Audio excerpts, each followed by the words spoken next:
Now let's go to Queensland. There's polling there that shows the majority of Queenslanders think the government is far too soft on crime, with residents feeling unsafe in their own homes. Let's have a look at some of this data. 66% of those polls say the government is too soft on crime, and we've got 56% of regional Queenslanders saying they don't feel safe in their own homes. That's more than those living in southeast Queensland, but that number itself is worrying, with 41% of those residents saying they don't feel safe. This is a huge issue. Obviously, cost of living is right up there, but crime, youth crime, the soft response to crime we're seeing, it may shape the election. I think it could do, and it's a real interesting one. I mean, if you look at the youth detention centres in Queensland, they're at almost capacity, 98% utilisation, and I think there's plans to spend something like in the tens of millions of dollars to build another detention facility, all at the cost of taxpayers. So this can't go on as it is.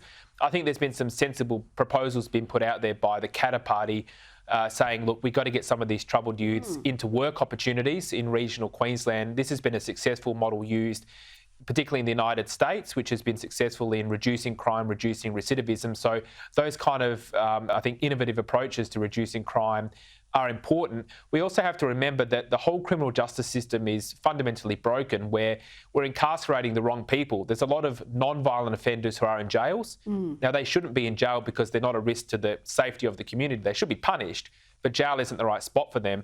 But we've got violent and dangerous criminals who are on the street. So governments need to prioritise incarcerating the right people, but not those who aren't a risk to our safety.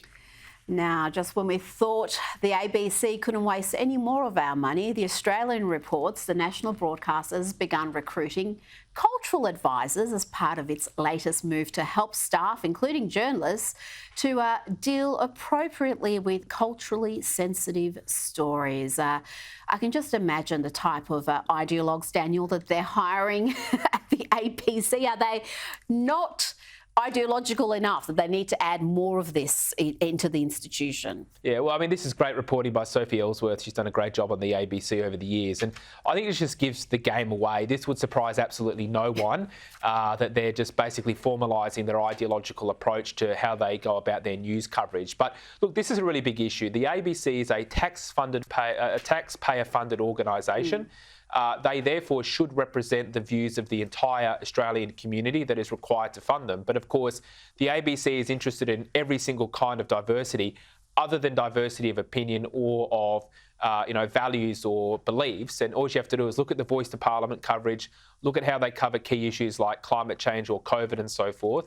This is just another example of their lurch down this ideological path. And the Australian, I think, did a very good job today in showing the hypocrisy, the double standards they've also displayed on the issue of parliamentarians and their behaviour. Look at how they treated Lydia Thorpe's outburst outside a Melbourne strip club compared to how they covered the Barnaby Joyce thing, which is a crisis apparently, and there needs to be all sorts of ramifications. They have barely even touched Lydia Thorpe's issues, and frankly, Lydia Thorpe's behaviour was far worse than what we saw from Barnaby Joyce. You could argue he's older and he should know better, but Lydia Thorpe is no child, and she was not only swearing, making what seemed like threats outside of that strip club and behaving in a very reckless or erratic, you might say, manner, compared to what Barnaby Joyce did.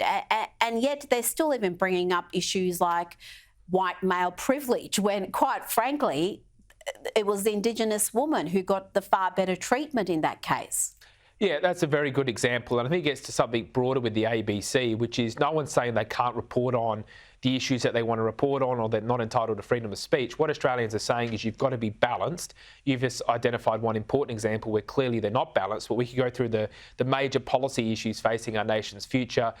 There are simply no meaningful centre-right voices on the ABC when it comes to news coverage or opinion, and that is why trust in the ABC is declining, and that is why ratings of their marquee programs continue to plummet.